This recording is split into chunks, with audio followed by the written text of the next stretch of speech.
Good morning, class. Open your SST book. Lesson number 14 are human resources. Today we are going to do the back exercise of this lesson. So open your SST book, page number 78. We will start this back exercise with Now I Know. First is human resources. Human resources means skill and efficiency of people.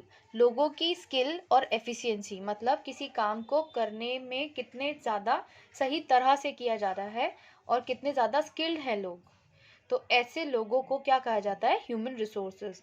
Family welfare planning. Program to encourage people to have small families. Family welfare planning क्या है? एक ऐसा programme है जिसके through लोगों को encourage किया जाता है कि वो अपनी छोटी फैमिली रखें और स्मॉल फैमिली के एडवांटेजेस बताए जाते हैं, स्पेशली इन विलेजेस. ठीक है, स्पेशली विलेजेस में. Now answer time. Multiple choice question. Choose the correct answer from the following. First question is India has the world's dash largest population. India की world में कौन सी नंबर है population में? Second, third, fourth और none of these. Correct option is second, because first किसकी है? China की, एंड सेकेंड इंडिया की. पूरे वर्ल्ड में पॉपुलेशन सबसे ज़्यादा चाइना की है एंड उसके बाद सेकेंड नंबर पर India. Second is the natural resources can be utilize fully and wisely only if the people of the country are hard working, educated, skilled, all of these. Question पूछा है कि natural resources को तभी अच्छे से utilise किया जा सकता है जब किसी कंट्री के लोग कैसे हों? हार्ड वर्किंग हो, यस. एजुकेटेड हो, यस. स्किल्ड हो, यस. सो करेक्ट ऑप्शन क्या होगा? ऑल ऑफ दीज, यानी ये सब होने चाहिए. So correct option is D.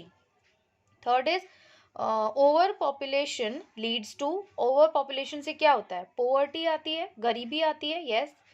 Shortage of food, food की शॉर्टेज हो जाती है, फूड की कमी हो जाती है, यस. इलिटरेसी मतलब लोग इतने शिक्षित नहीं हो पाते हैं, पढ़ लिख नहीं पाते, यस. सो करेक्ट ऑप्शन क्या होगा? ऑल ऑफ दीज, यानी ये सभी. ओवर पॉपुलेशन से ये सारी प्रॉब्लम्स होती हैं. Now fill in the blanks. First is real resources of a country are its dash. किसी कंट्री के रियल रिसोर्स कौन से होते हैं? उस कंट्री के क्या होते हैं? लोग. क्योंकि यानी करेक्ट क्या होगा इसमें? वर्ड जो फिल होगा पीपल. पीपल मतलब लोग. उस कंट्री के लोग ही उसका रियल रिसोर्स होते हैं, क्योंकि चाहे एग्जॉस्टिबल रिसोर्स हो चाहे इनएग्जॉस्टिबल रिसोर्स हो, उनको यूटिलाइज कौन करता है? लोग. सो लोग अगर wisely and skilfully in resources को यूज करेंगे तो सबसे ज़्यादा इम्पॉर्टेंट कौन हुआ रिसोर्सेज में? पीपल, यानी human resource. So fill people. Second is India has been blessed with varied dash resources. India किस चीज़ से ब्लेस्ड है? कैसे रिसोर्सेज से? नेचुरल रिसोर्सेज से ब्लेस्ड है. ठीक है. Third is dash is the most populated country in the world. World में सबसे ज़्यादा पॉपुलेटेड कंट्री कौन सी है? It's China. China is the most populated country in the world. Fourth is food, shelter and dash are basic needs. हमारी basic needs क्या है? Food मतलब खाना, शेल्टर मतलब रहने की जगह, एंड क्लोथ्स, राइट. ये तीन चीज़ें बेसिक नीड्स है जो सभी के लिए ज़रूरी होती है. Fifth is the dash of the people is more important than the number of people. Quality of the people मतलब लोगों की क्वालिटी, यानी कैसे लोग हैं, ये ज़्यादा इम्पॉर्टेंट है बजाय किसके? कितने लोग हैं. ठीक है. ज़्यादा लोग से ज़्यादा क्या इम्पॉर्टेंट होता है कि जितने लोग हैं वो कैसे हैं. ठीक है, उनकी क्वालिटी अच्छी होनी चाहिए और एजुकेटेड होने चाहिए. Sixth is after independence we have made tremendous dash in every field. Independence के बाद हमने बहुत अच्छी क्या की है? हर फील्ड में प्रोग्रेस की है, क्योंकि जब हमारी इंडिपेंडेंस हमें मिली थी तब से लेके अभी 21st सेंचुरी में अगर आप देखेंगे, कंपेयर करेंगे, तो आपको बहुत सारा चेंज मिलेगा. बहुत प्रोग्रेस हुई है इंडिया में, right. So fill progress. C. Write T for true and F for false statements. First statement is India is an overpopulated country. India एक overpopulated country है. Yes, this is true because world में second number पे है ये population के मामले में India. So this statement is true. So write T. Second is a small family is an unhappy family. छोटी फैमिली अनहैप्पी फैमिली होती है? No, this is false. Small family is a happy family. ठीक है. स्मॉल family हमेशा happy family होती है क्योंकि वो अपनी बेसिक नीड्स एंड जो भी उनकी सारी नीड्स होती है वो अच्छे से फुलफिल कर पाते हैं, क्योंकि उतने लोग नहीं होते जितनी अर्निंग होती है, ठीक। So this statement is false, so write F. Illiterate people contribute to the growth of a nation. किसी भी नेशन की ग्रोथ में इलिटरेट मतलब जो अनपढ़ लोग होते हैं वो उस देश की ग्रोथ में कंट्रीब्यूट करते हैं। No, this is false. Illiterate people contribute नहीं करते हैं, उल्टा जो गवर्नमेंट प्रोग्रेस में या डेवलपमेंट में एफर्ट्स करे अपनी कंट्री के, वहाँ से ध्यान हटाकर इन लोगों को बहुत सारी सपोर्ट एंड हेल्प प्रोवाइड करवाई जाती है ताकि ये इनकी बेसिक नीड्स पूरी हो सके। तो अगर ये लिटरेट होंगे तो ये अपनी बेसिक नीड्स खुद से पूरी कर पाएंगे, जिससे फिर गवर्नमेंट को डेवलपमेंट पे ध्यान दिया जा मतलब गवर्नमेंट अपने कंट्री की डेवलपमेंट पे ध्यान दे पाएगी। लेकिन अभी जितने भी स्कीम्स एंड प्रोग्राम्स चलते हैं इंडिया में, मेनली वो लोगों के लिए ही रहते हैं, उनकी नीड्स को फुलफिल करने के लिए। तो अभी जो हमारे डेवलपमेंट का स्पीड है आप कह लीजिए, वो बहुत स्लो है, क्योंकि पॉपुलेशन ज़्यादा है। तो ज़्यादा जो एफर्ट्स हैं वो लोगों की यानी पॉपुलेशन की नीड्स को पूरा करने में ही चला जाता है, वेस्ट हो जाता है। तो इलिटरेट लोग कंट्रीब्यूट नहीं करते हैं किसी भी कंट्री की ग्रोथ में। So this statement is false, F. Fourth is you can fight poverty by controlling the growth of population. आप गरीबी से फाइट करने के लिए क्या कर सकते हैं, जो कंट्रोल कर सकते हैं पॉपुलेशन की ग्रोथ पर। Yes, this statement is true. अगर हम पॉपुलेशन को कंट्रोल कर लें तो पॉवर्टी अपने आप ही कंट्रोल हो जाएगी। सो राइट टी। Fifth is over population is the root cause of all problems. Overpopulation यानी बहुत ज़्यादा पॉपुलेशन होना और सारी प्रॉब्लम्स की रूट कॉज है, मतलब ये मेन प्रॉब्लम है। अगर ओवर पॉपुलेशन ना हो तो ये सारी प्रॉब्लम्स भी ना हो। This statement is also true. Okay, so write T. Now answer the following questions. First question is, what are the advantages of a small family? Small family यानी छोटे परिवार के क्या advantage मतलब फायदे होते हैं? And the answer is, small family can be fed well and educate according to the economic conditions of the family. Small family को क्या किया जा सकता है, अच्छे से फीड कराया जा सकता है, एजुकेट कराया जा सकता है। कैसे? अपनी इकोनॉमिक कंडीशंस के अकॉर्डिंग, ठीक है। अगर किसी पे कम है तो वो कम फीड कराएंगे और एजुकेट भी करा लेंगे, किसी पे ज़्यादा है तो वो और अच्छा फीड एंड एजुकेट करा पाएंगे।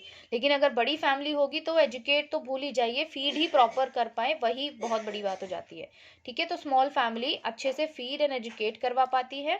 अ small family is always a happy family. स्मॉल फैमिली हमेशा एक हैप्पी फैमिली होती है।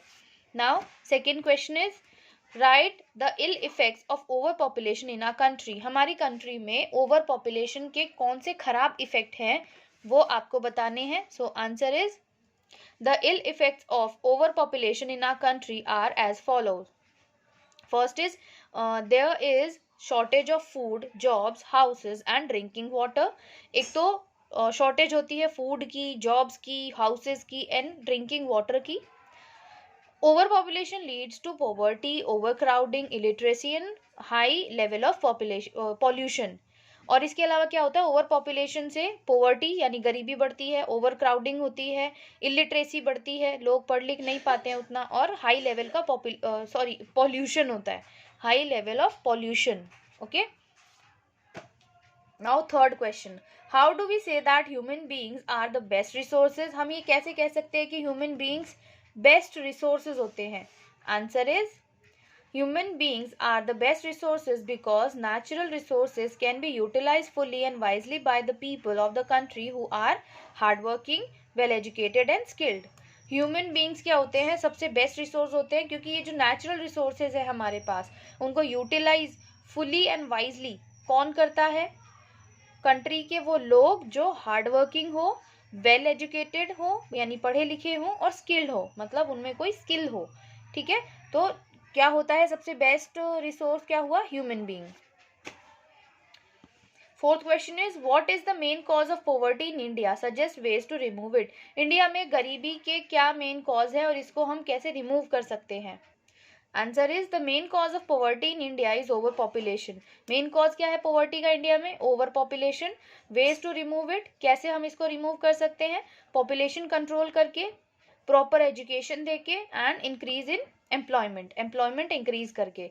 जब एम्प्लॉयमेंट इंक्रीज होगा तो लोगों पे जॉब्स होगी तो अर्निंग्स होगी तो लोग एजुकेट हो पाएंगे तो प्रॉब्लम तो अपने आप सॉल्व हो जाएगी, क्योंकि एजुकेटेड लोग सही और गलत में डिफरेंस जानते हैं, क्या सही है क्या गलत है। आप एजुकेट होकर ही चीज़ों में डिफरेंस करना सीखते हैं, ठीक है। तो कहीं ना कहीं ये चीज़ें एक दूसरे से लिंक्ड हैं।